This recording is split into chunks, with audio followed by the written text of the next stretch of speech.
Ayan, flex ko sa inyo ang isa ko sa mga anak na, tingnan ninyo. Itlog lang.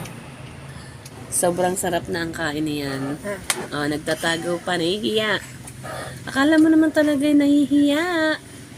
Yan guys, panganay ko yan. Yan ang pinakamabait kong anak. Pinakamasipag. Huy!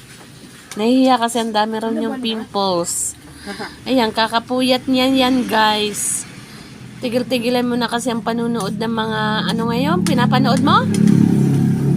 Ah? Uy, ano yung pinapanood mo? Mga Korean novelang yan.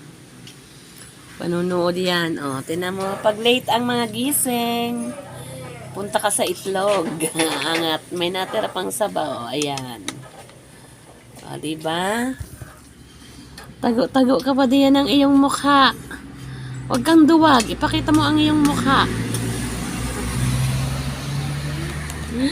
Hoy, ipakita mo ang iyong mukha. Baga? Ano baga? Ayan guys, nananagot. Guys, nananagot. Sabi sa akin, ano baga? Tinatago ang kanyang pagkain, guys. Tinatago ang kanyang mukha. Pasilip natin. Ayan, guys.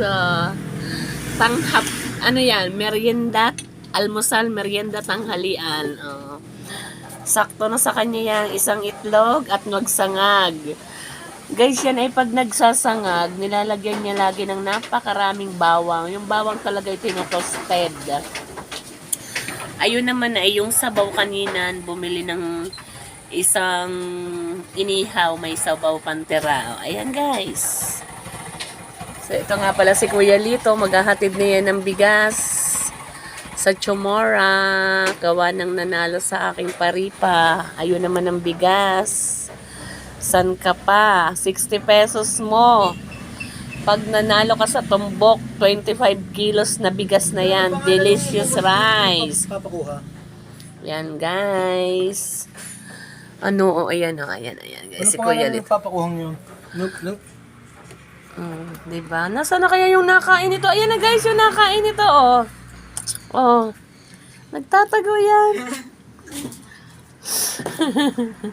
Nag-aalmusal, tinatago ang mukha kasi marami raw siyang pimples. Sige.